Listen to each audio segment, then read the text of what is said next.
जय श्री राम। नमस्कार दोस्तों, स्वागत है आप सभी का आपके अपने YouTube चैनल चंद्रमंशा भक्ति पर। दोस्तों, आज की इस वीडियो में हम लोग उसके आगे का अध्याय पढ़ेंगे जहाँ तक हम लोगों ने पढ़ लिया है श्री रामचरितमानस। अगर दोस्तों आप वीडियो पर नए हैं तो प्लीज़ जाकर सारी वीडियो को देखते आइए, तब जाकर आपको ये सारी कथाएँ आपको समझ में आएंगी दोस्तों, और आपको अच्छा भी लगेगा।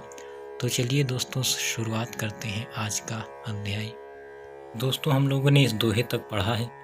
जब राजा ने उन मुनि जी के चरण पकड़ लिए और कहा, आप तो दीनदयाल हैं, आप हम पर कृपा कीजिए और मेरे लिए इतना कष्ट जरूर उठाइए, अर्थात जो संभव हो मेरी सहायता कीजिए। अब आगे हम दोस्तों इस चौपाई से पढ़ेंगे।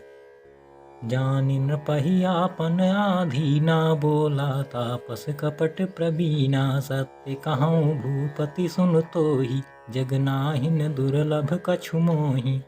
राजा को अपने अधीन जानकर कपट में प्रवीण तपस्वी बोला, हे राजन सुनो, मैं तुमसे सत्य कहता हूँ, जगत में मुझे कुछ भी दुर्लभ नहीं है।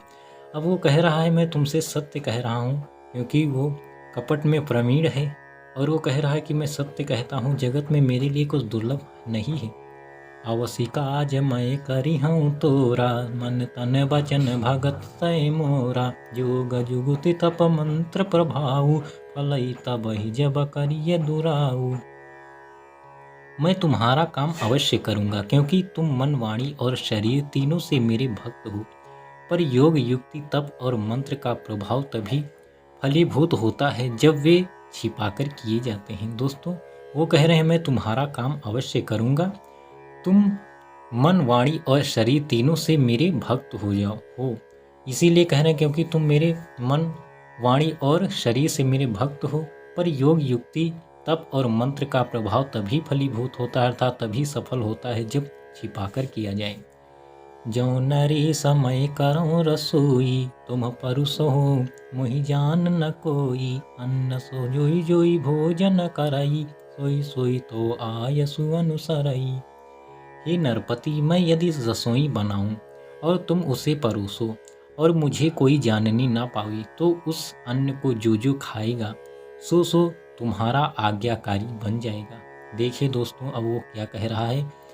जो कपट मुनि हैं वो कह रहे हैं कि मैं रसोई बनाऊं अर्थात मैं, और तुम परोसो अर्थात मैं जो भोजन है वो बनाऊंगा और तुम उसको परोसना, तो मुझे कोई जानने लेकिन ना पावे, मतलब ये जो काम मैं करूं तो मुझे कोई जानने ना पावे, और तुम उस अन्न को, जो वो अन्न है अर्थात जो भोजन मैं बनाऊंगा उसको जो जो खाएगा वो तुम्हारा आज्ञाकारी बन जाएगा।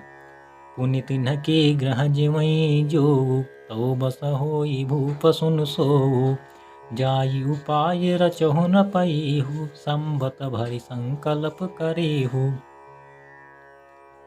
यही नहीं, उन भोजन करने वालों के घर भी जो कोई भोजन करेगा, हे राजन सुनो, वह भी तुम्हारे अधीन हो जाएगा।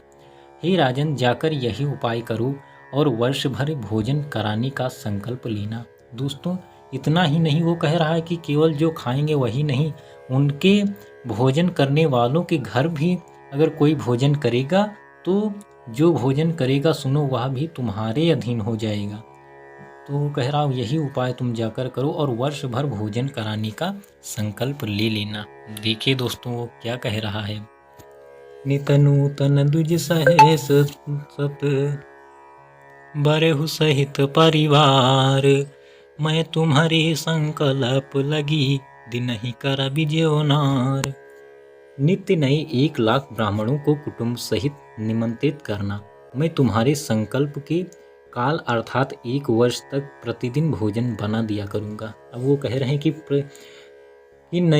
कि नित्य नए अर्थात रोज 1,00,000 ब्राह्मणों को उनके परिवार सहित निमंत्रित करना, और मैं तुम्हारे संकल्प के काल अर्थात 1 वर्ष का जो तुम संकल्प लोगे तब तक मैं भोजन बना दिया करूंगा।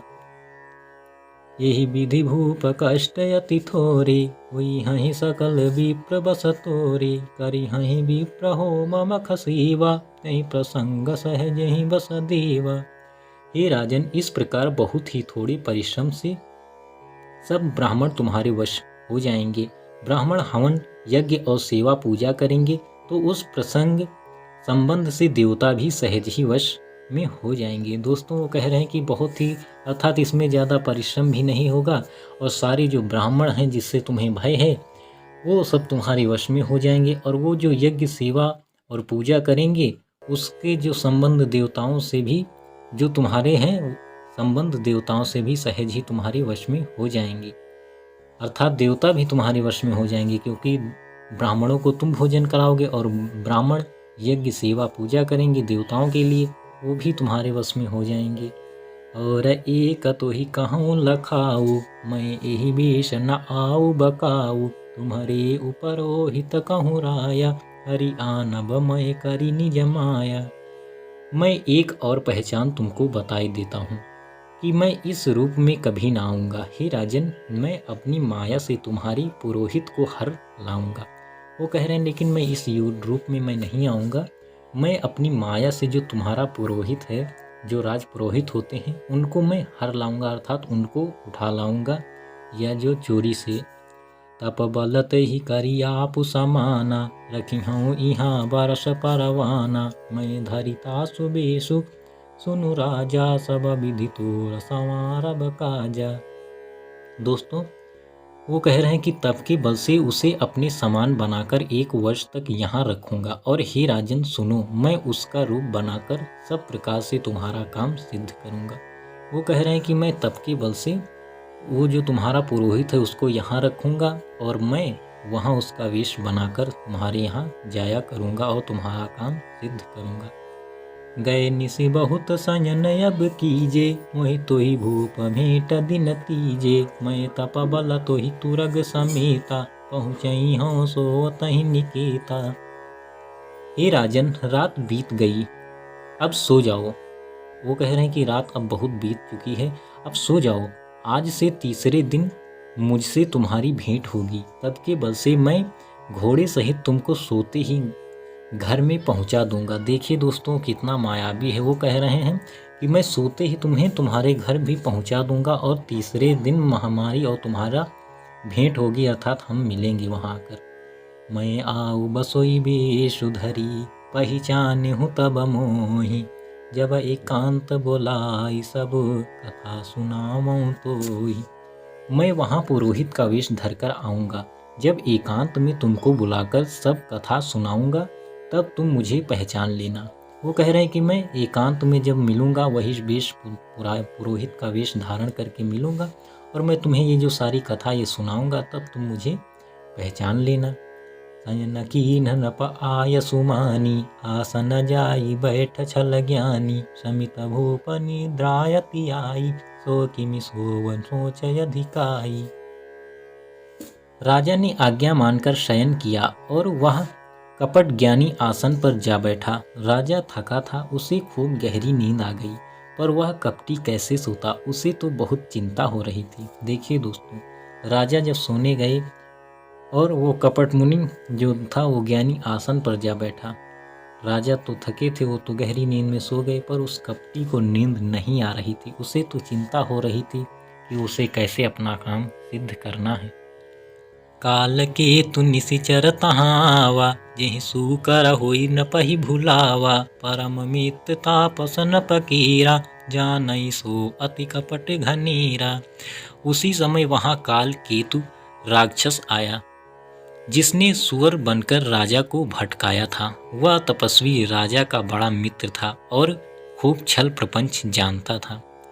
देखिए दोस्तों, उसी समय जो काल केतु राक्षस आया जिसने सुअर का रूप बनाकर जब राजा शिकार करने आए थे तो भटक गए थे उस सुअर की जाल में और इस घने वन में आते आते उस कपट मुनि तक वो पहुंच गए थे, रास्ता भटक गए थे। वह जो तपस्वी राजा का बड़ा मित्र था और खूब छल प्रपंच जानता था। अब ये दोनों मित्र थे और ये तपस्वी जो था उसके मित्र थे और छल प्रपंच भी बहुत जानते थे। तेहि के सत सुत अरुदस भाई खलयति जय देव दुखदाई प्रथम ही भूप समर सब मारी विप्रसंत सुर देखी दुखारी। उसके 100 पुत्र और 10 भाई थे जो बड़े ही दुष्ट, किसी से ना जीते जाने वाले और देवताओं को दुख देने वाले थे। ब्राह्मणों, संतों और देवताओं को दुखी देखकर राजा ने उन सबको पहले ही युद्ध में मार डाला था। देखिए दोस्तों, जो वो था उसके 100 पुत्र और 10 भाई थे, जो बड़े ही दुष्ट, किसी से जीते नहीं जाते थे। इतने वो बलवान थे कि देवताओं को वो दुख देते थे। ब्राह्मणों, संतों और देवताओं को दुखी देखकर राजा ने उन सबको पहले ही युद्ध में मार डाला था। तो जो राजा थे, जो प्रताप भानु थे, उन्होंने पहले युद्ध में इन सबको मार डाला था। ते खल पाछिल बयरु संहारा, तापस नप मिली मंत्र विचारा, जहि रिपुछय सोई रचनी उपाऊ, भावी बस न जान कछुराऊ।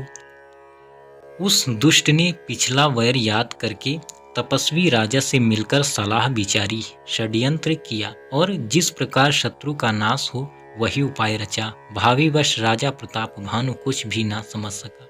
दोस्तों, उस दुष्ट ने जो पिछला वैर था, क्योंकि जो ये दोनों थे आपस में मित्र थे, जो राजा तपस्वी जो बना है और जो वो सुअर का वेश बनाए था कालकेतु राक्षस, ये दोनों मित्र थे और राजा से इनकी पुरानी शत्रुता थी। उसी वैर को ये याद कर लिया और षड्यंत्र किया दोनों ने आपस में मिलकर, जिस प्रकार शत्रु का नाश हो अर्थात प्रताप भानु का नाश किया जा सके।